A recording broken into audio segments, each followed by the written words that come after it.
Bienvenido al Escarabajo de Oro. Hoy vamos a estar hablando de un tema apasionante, que es el contacto de los muertos o las almas que han dejado el cuerpo físico con nosotros, los que estamos por aquí. Para eso vamos a ir dando algunos casos, tanto casos que se han registrado de parte de investigadores de este tema, como también algunos ejemplos de experiencias cercanas a quien les habla. Primero de todo vamos a hablar y explicar qué es lo que hoy vamos a tratar en este video acerca del contacto de los muertos o las almas que han dejado el cuerpo físico con nosotros. Las preguntas que vamos a hacer para ustedes que nos están escuchando son: ¿es posible que exista vida después de la vida? Y si es posible que exista vida después de la vida, ¿es posible que aquellos que han dejado la vida, los muertos, se comuniquen con nosotros? Y si es esto posible, ¿cómo es la comunicación que establecen con nosotros? Para analizar este tema de hoy, vamos directamente a dar por sentado de que aquellos que nos están escuchando tienen la apertura de pensar en la posibilidad de que aquellos que dejan el cuerpo físico se contacten con nosotros y previo a eso que sostengan la creencia de que hay vida después de la vida. Y aquellos que no crean en que hay vida después de la vida, estos ejemplos que vamos a estar dando quizás los lleven a querer investigar el tema. Hay muchísimo material hoy ya sobre este tema y a lo largo de la historia también hay muchísimos registros. Tengan en cuenta que en la filosofía de la India, en la psicología budista, es tan común pensar de que hay otras vidas aparte de esta, de que volvemos a nacer y morir una y otra vez, y que en el lapso entre la vida y la muerte hay una existencia que nosotros, aquello que somos psicológicamente, perdura tras la vida, que en la sociedad moderna, en el materialismo, esto se ha transformado en algo prácticamente tabú, algo prácticamente en lo que se cree que es supersticioso. Pero tengan en cuenta que todas las civilizaciones antiguas, absolutamente todas, creían en la vida después de la muerte y en la posibilidad de que nos comuniquemos con aquellos que estaban más allá del cuerpo físico, con entidades, con aquellos que habían sido personas, o con fuerzas cósmicas. Esto es un conocimiento que era muy común de todas las civilizaciones antiguas. Vamos a dar un primer ejemplo del psicólogo Joseph Waldron. Joseph Waldron es un catedrático de la universidad, para no equivocarme, lo voy a leer, de Youngstown. Este catedrático, este psicólogo, era agnóstico. Agnóstico es parecido al ateo, es aquel que no cree en aquello que no puede verificar, fundamentalmente. El ateo es aquel que no cree en Dios, por definición, ¿no es cierto? Ateo es sin Dios. Y el agnóstico es aquel que no cree en aquello que no puede verificar por medio de sus sentidos. Esta es una de las explicaciones de lo que es ser agnóstico. Sin embargo, Joseph Waldron pasó por una experiencia muy particular. Tras 26 años de feliz matrimonio con su esposa, sucedió lo siguiente, algo que a todos nos lleva a plantearnos la posibilidad de que hay algo más.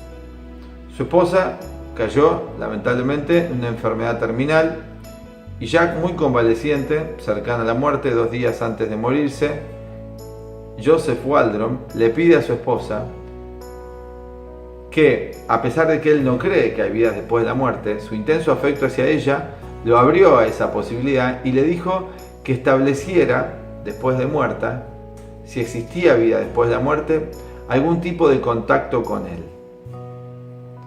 Bueno, ¿qué sucedió? Al tiempo de ella fallecida, se le aparece su esposa y él la ve.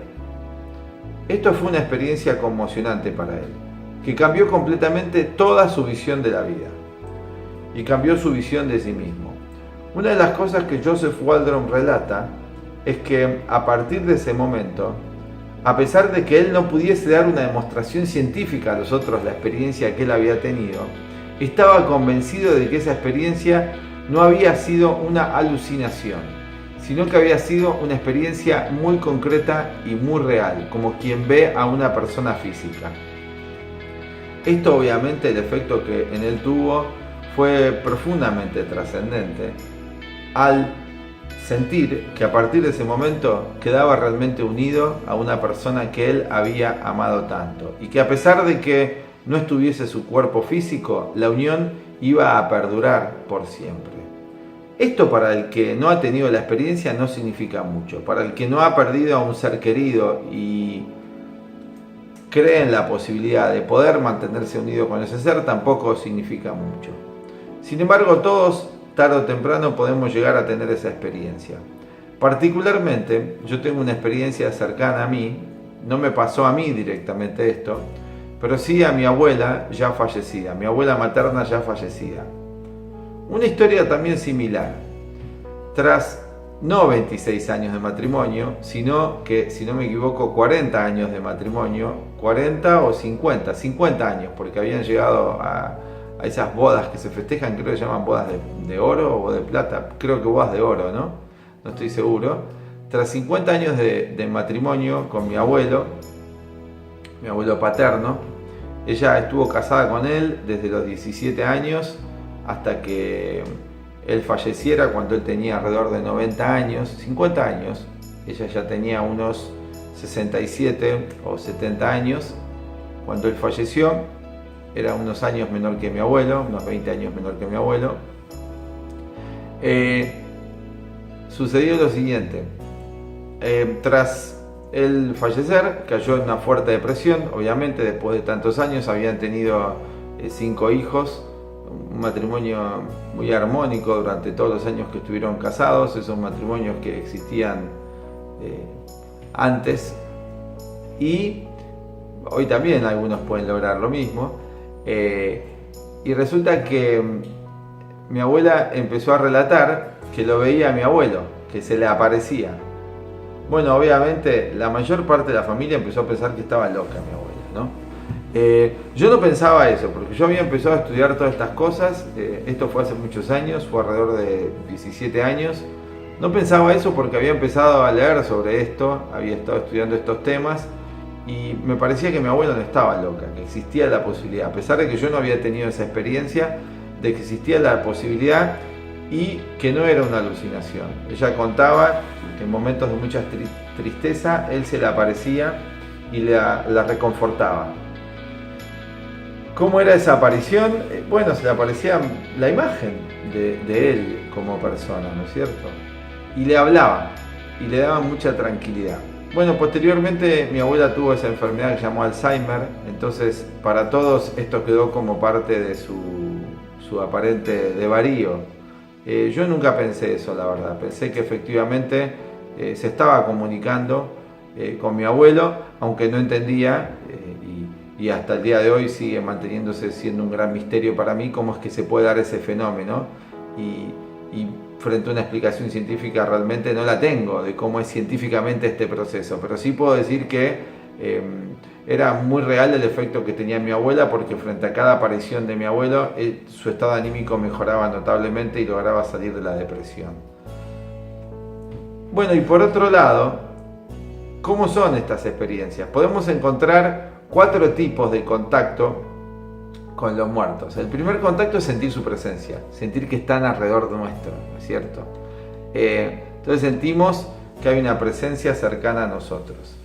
Esto es lo que relatan todos los que han tenido contacto con los muertos, o con los que están más allá de la vida. En realidad no estarían muertos, su alma continúa. Por otro lado también están las visiones, como es el caso de mi abuela. Lo veo concretamente a esta persona. Otro caso es el oler un perfume, oír una voz, un llamado a esta persona. Y el cuarto caso, también común que suele suceder, es que siento que la persona me toca, que establece algún tipo de contacto físico o con algún objeto. Yo quería acá rápidamente dar y contar una película, dos películas. Una que se llama Todas las mañanas del mundo y otra Ghost, que la mayoría del público la ha visto. La primera no ha sido una película popular, es una película francesa. Y en esta escena que vamos a ver aquí, una escena realmente hermosa, vamos a ver cómo este músico, un músico clásico que existió, que se llamó Saint-Colombe, del barroco francés, cae en una profunda depresión tras la muerte de su amada esposa, con la cual tuvo 2 hijas, y está tocando su viola de gamba, que es un instrumento parecido al violonchelo, y mientras está tocando, pensando en su esposa y en la unión que había tenido con ellos, que para él significaba algo muy espiritual, la ve, se le aparece su esposa. Acá en la escena que vamos a mostrar, su esposa se le aparece, la que estamos viendo acá en pantalla, y él se queda completamente conmocionado, lo cual lo saca de su estado de depresión y realmente le demuestra que su esposa sigue estando con él, su presencia sigue estando. Ella se le aparece y al final le deja una muestra de que es muy real su aparición. Tiene unas especies de galletas allí con vino al lado y rompe una de las galletas. Esto después le pide a él, a un amigo, que lo lleve a un cuadro y lo deje retratado. Miren qué importante esto, ¿no? Porque 2 cosas pasan aquí. Por un lado, lo más trascendente de que se le aparece a su esposa muerta y le habla. Y en la película en varias partes se le va apareciendo. Y esto es una motivación enorme para él para encontrarle un sentido trascendente a la vida. Y lo segundo es que él quiere grabar esta experiencia en una imagen para recordarla, porque el grabar esta experiencia a él una y otra vez lo va a traer a un estado mental muy positivo. Era como cada vez que mi abuela se le aparecía a mi abuelo y pensaba en él, esto le cambiaba todo el ánimo, porque da una fuerte esperanza. No solo pensar en que me puedo comunicar con otros que han fallecido, sino también en pensar que no todo se termina con esta vida. No todo se va a terminar cuando yo me muera, sino que hay mucho más.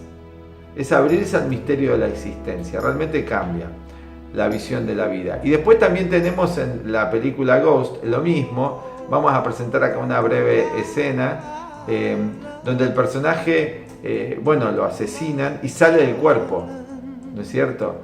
Y después ella tiene la sensación de que él está ahí con ella, siente la presencia. Acá vamos a pasar la imagen rápidamente para que ustedes la vean también y recuerden esta escena.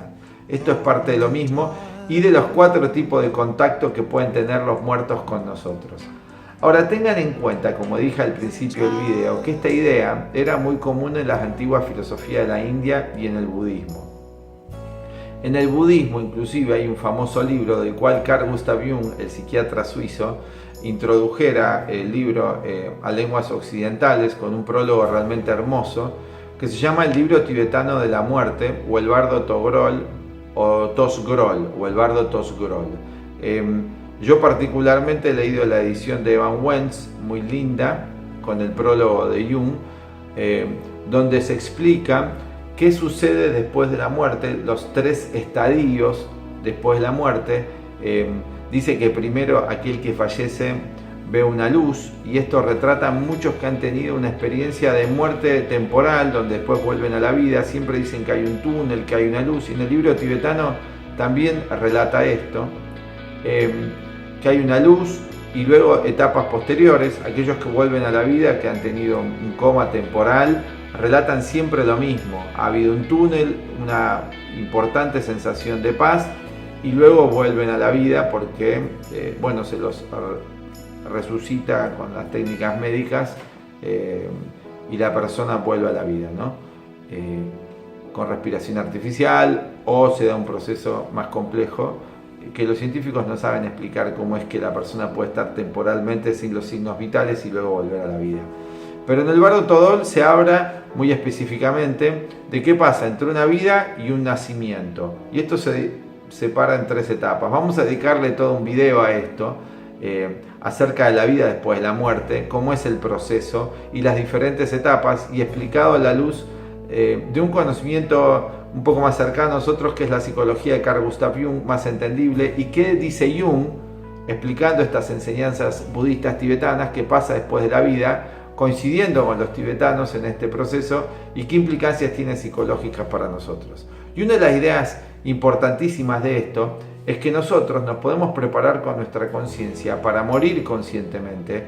Y como decía un filósofo, morir antes de morir. Si nosotros en vida logramos tener una vivencia de que somos más que un cuerpo físico, quizás cuando muramos, nuestra conciencia no se interrumpe y sepamos que estamos en el más allá. Sepamos, al igual que ahora, podemos decir, estoy acá en un cuerpo físico. Cuando estemos en el otro mundo, saber y tener conciencia de que ya no tenemos más un cuerpo físico y que somos un ser psicológico puro y un espíritu. Bueno, amigos, hasta acá llegamos hoy con este video para que ustedes investiguen más de este apasionante tema, y vamos a estar haciendo muchos otros videos sobre este tema de la vida después de la muerte, porque está relacionado, como dijimos recién, con el poder llegar a tener conciencia en vida de que somos más que un cuerpo, que somos un alma y un espíritu. Así que hasta la próxima y gracias por mirar este video del escarabajo de oro. Chao.